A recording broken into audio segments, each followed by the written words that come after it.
అయితే లేదు. మాట్లాడదాం. కరెడ్డి రాజు గారు అట్లాగే కార్తిక్ గారు మనతో పాటు జాయిన్ అయ్యారు. బీఆర్ఎస్ పార్టీ నాయకులు. కరెడ్డి రాజు గారు నమస్తే. కేసీఆర్ వస్తున్నారు అసెంబ్లీకి, లేదంటే గతంలో లాగంటే గతంలో కూడా చేస్తామన్నారు, ఆ తర్వాత ఫామ్ హౌస్కి వెళ్ళిపోయారు. సో మళ్ళీ ఇప్పుడు కూడా అదే సీన్ కనిపిస్తోంది. So what next? కేసీఆర్ అడుగులు అసెంబ్లీకి రా చూసుకుందాం అని చెప్పేసి రేవంత్ రెడ్డి చెప్తున్నారు. నమస్తే అండి, మీకు కార్తిక్ గారికి రాజ్ న్యూస్ ప్రేక్షకులకు నమస్కారం. నమస్తే అండి. ఈయనకు సవాల్ వేయడము పారిపోవడం రేవంత్ రెడ్డి గారికి చాలా అలవాటు అన్నమాట. జనరల్ గా సవాల్ వేయడము పారిపోవడం. ప్రజాక్షేత్రంలో ప్రశ్నించినటువంటి ప్రశ్నలకు అంటే ప్రెస్ మీడియాలో మాట్లాడినటువంటి ప్రశ్నలకు సమాధానాలు చెప్పలేక చతికిలబడిపోయి ఇష్టం వచ్చినట్టుగా తన నోరుకి ఏది వస్తే అది, ఎంత వస్తే అంత, అంటే ఇక నేను ఆ భాష మాట్లాడాలో మాట్లాడకూడదు తెలియదు కానీ ఏది పడితే అది అరుస్తారు చూడు. అంటే రోడ్డు మీద శునకాలు అరిచినట్టుగా అరుచుకుంటా ప్రజాక్షేత్రంలో ఇష్టం వచ్చినట్టు మాట్లాడతారు తెలంగాణ ప్రజలు. ఇది నేర్పించిందే కేసీఆర్ అంటున్నారు. ఆ వర్షం నేర్పించిందే కేసీఆర్ తెలంగాణకు. తోలు తీస్తామన్న మాటకే రేవంత్ రెడ్డి సమాధానం ఇచ్చారు. గారికి కానీ ఇతరులకు కానీ ఏనాడు ఎప్పుడు హీనంగా హేయంగా ఏనాడు మాట్లాడలేదు. ఈ రకంగా చావులు కోరలేదు. ఏనాడు కూడా చావులు కోరలేదు, హీనంగా మాట్లాడలేదు, హేయంగా మాట్లాడలేదు. నోరు తెరిస్తే వాడు చావాలి, వీడు చావాలి, లొంగల్లో లంగల లాగుల్లో తొండలు కళ్ళు గుడ్డు పెట్టి గోటిలాడుకుంటా, లేకపోతే మెడలో పేగులు వేసుకుంటా, లేకపోతే ఇష్టానుసారంగా ఎప్పుడు కూడా మాట్లాడలేదు. ఇంత నీచంగా ఈ నికృష్టుడు మాట్లాడుతూ ఉంటే అసెంబ్లీలో ఏమైనా వచ్చి నికృష్టుడు ముందర మాట్లాడే సభా మర్యాదలు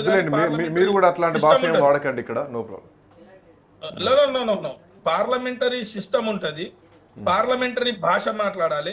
పార్లమెంట్ సభలో సభానాయకుడు ఆయన లేచినప్పుడల్లా కూడా కూర్చోవాలి.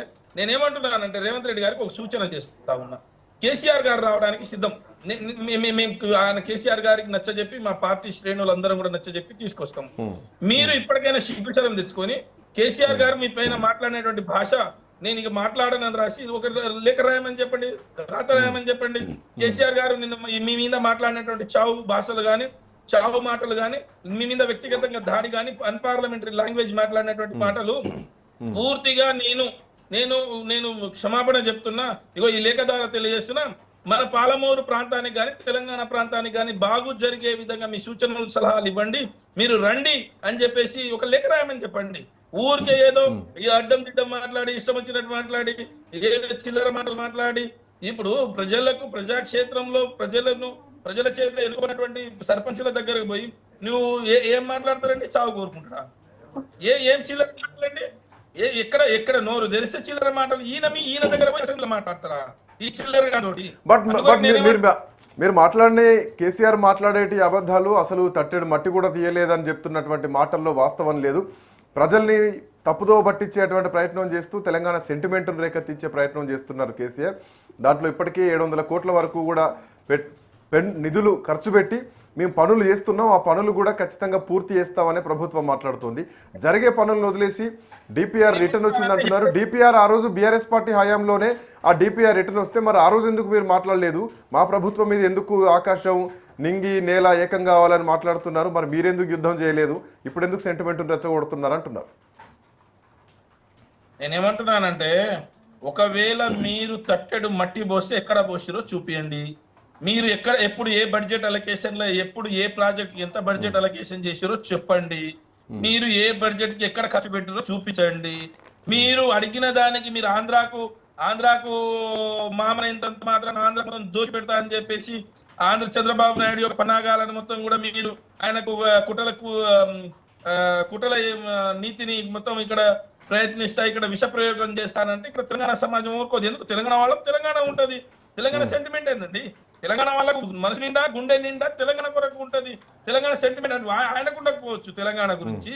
మాకు తెలంగాణ గురించి గుండె నిండా ఉంటుంది. మా తెలంగాణ రైతాంగం గురించి, తెలంగాణ విద్యార్థుల గురించి, తెలంగాణ కార్మికుల గురించి, తెలంగాణ మేధావుల గురించి, తెలంగాణ కర్షకుల గురించి బరాబర్ మాకు తెలంగాణ సెంటిమెంట్ ఉంటుంది. ఆయనకు ఉండకపోతే మేం చేస్తాం. ఒకటి క్లారిటీ అండి. ఇప్పుడు కేసీఆర్ అడిగిన ప్రశ్నలు ప్రెస్ మీట్ పెట్టి కేసీఆర్ చాలా అంశాలు లేవనెత్తారు. బట్ వీటికి అసెంబ్లీకి వచ్చి సమాధానం వినే పరిస్థితి ఉందా? కేసీఆర్ అసెంబ్లీకి వస్తారా? చాలా ముఖ్యమంత్రి కూడా సవాల్ విసురుతున్నారు, రా అసెంబ్లీకి అని చెప్పి. నేనేమంటున్నానంటే అసెంబ్లీ మీతో మాట్లాడిన దానికి సమాధానం చెప్పు. ఆ తర్వాత పార్లమెంటరీ భాష నేను మాట్లాడతా, నేను సభానాయకుడిగా ఉందాగా ఉంటా, మిమ్మల్ని ఏది మీకు వ్యక్తిగతంగా దాడి చేయని చెప్పి క్షమపడుతున్నా, మీకు తప్పు కోరను అని చెప్పి చెప్పమని కేసీఆర్ గారు వస్తారు. లేకపోతే ప్రజలే ప్రభువులు, ఈ ప్రజాస్వామ్యంలో ప్రజలే ప్రభువులు